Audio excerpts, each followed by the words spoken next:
Cartoon Network has been on a roll with publishing games, and I'm glad to report that their most recent attempt is no exception to that rule. OKKO Let's Play Heroes is based on the TV show of a similar name, OKKO Let's Be Heroes, which first premiered in 2017 and is set to begin its second season sometime this year. I hadn't been exposed to this series at all prior to playing this game. I have since gone on to watch a few episodes, and the show is definitely awesome, but for the purposes of this review, consider me an outsider to the series. You play as KO, a young and enthusiastic protagonist who has two very simple goals that you must fulfill in this game. Go to work and help your friends. The entirety of Let's Play Heroes takes place in the Plaza, a quaint shopping strip whose inhabitants are obsessed with fitness.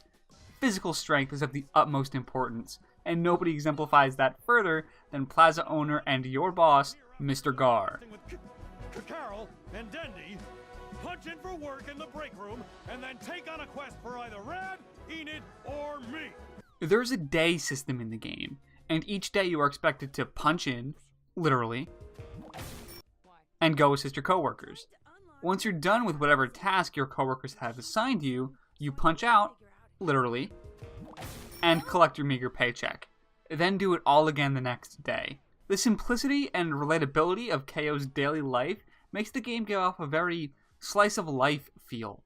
There is an antagonist in Lord Boxman, but thwarting him never feels like the goal of the characters. Rather, you just stop him whenever he intrudes, and otherwise go about doing your daily work and helping as many people as you can along the way. The way you help your fellow Plaza dwellers is mainly through combat.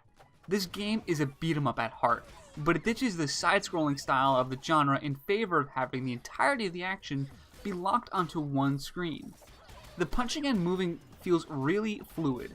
It starts out really simple, just having your basic attacks as well as the ability to dodge, but KO's kit eventually expands to include throws, charged punches, and special moves. A lot of the variety in the combat comes from the Powie Zowies. You charge up 2 Powie Zowies simultaneously just by hitting enemies, and once they're ready, you can execute them with the push of a button. It will summon in one of KO's friends to do a special attack, and these attacks can vary. Some of them will do a combo, like KO's mom who does a high damage kick to whatever is in front of you. Others might give you an attack buff, like Rad's laser shooting power. My favorite Powie Zowie is Mr. Gar, which has him descending from the heavens to deliver a righteous elbow to the enemy's face.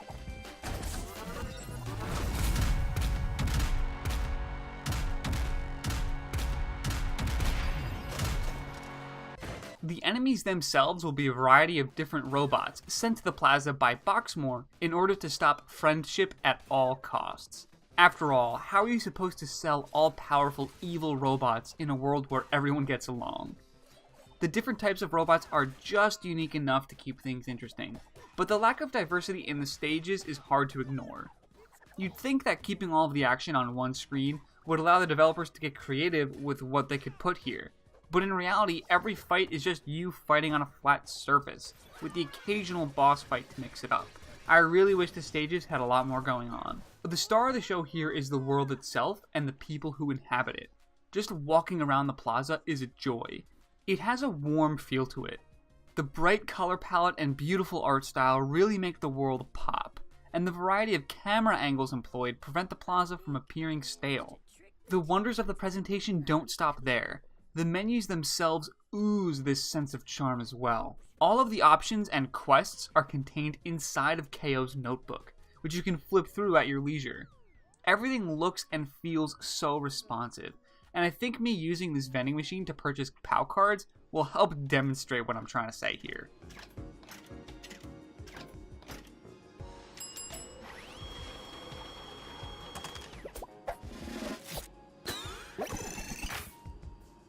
Yeah, I guess I should have mentioned the Pao Cards by now.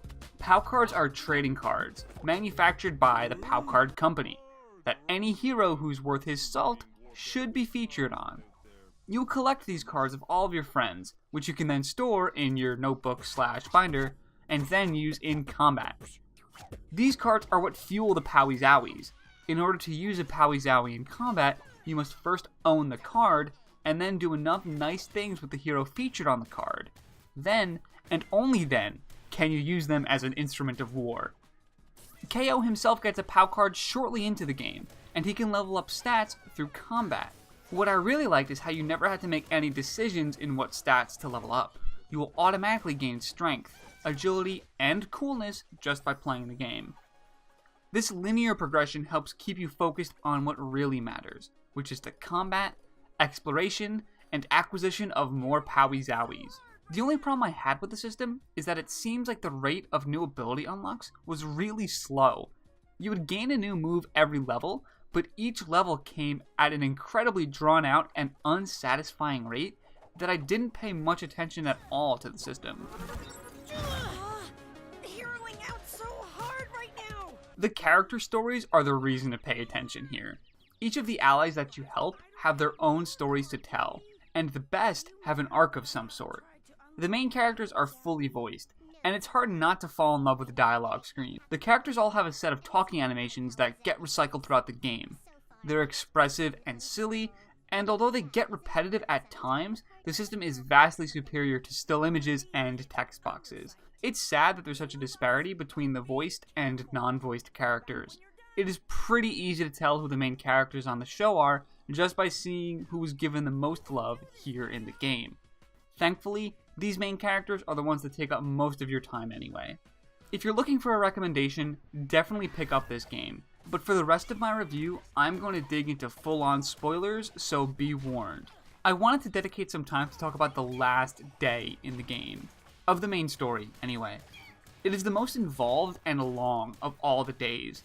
The most important change is that you no longer punch into work, but instead sign an offer letter for Boxman himself, with the signing bonus of him never attacking the plaza ever again. A day at work for your enemy was a really fun twist on the regular loop of the game, and it's used for some pretty good humor. There are also 4 boss fights in this day, which is probably more than the rest of the game put together. I'll start with the first one, which, bar none, is the weakest of the 4.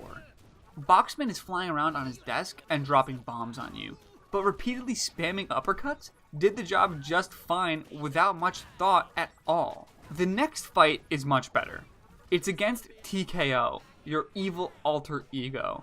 In this one, you have to read his patterns to figure out where he's going to end up after using his signature dash attack. If your timing is right, you will send him flying and make a prison populate on screen, which you then have to throw or punch him into in order to deal damage. This fight was awesome. I wish TKO was in the game more. Third, we have the fight against Lord Boxman's base. He'll send a variety of mechanical arms at you to deal damage, and the only way to hurt them is by using their own strength against them. You'll want to clog the vacuum arm by throwing debris, and set up traps under the smashing arm. The final fight is another against Boxman himself. This one is actually rather simple, as all you have to do is punch him, but the parallax scrolling in the background made it feel far more epic. The gravity is lower, so you feel like you're almost flying, and if you fall to the bottom of the screen, then conveniently placed rocks will always be there to pick you back up. Gameplay-wise, the stakes weren't very high, but that's okay because it felt awesome to me. After all this fighting, you will have finished the longest day in the game, and, more importantly, achieved the lofty goal of getting KO to level 1. It's a charming ending that is the perfect finale to a charming game. OK KO Let's Play Heroes was an absolute blast and definitely worth playing even if you're not a fan of the series. But something tells me you'll become one after spending enough time in this wonderful world. Get what else they want me to do. Look, KO, I feel ya. Level 0, it's a horrible thing to be. But if we start questioning the highly scientific methods the Pao Card Company uses to award its hero levels, well then we cast doubt over everyone's levels. No! That can't be! You so had that coming, dude.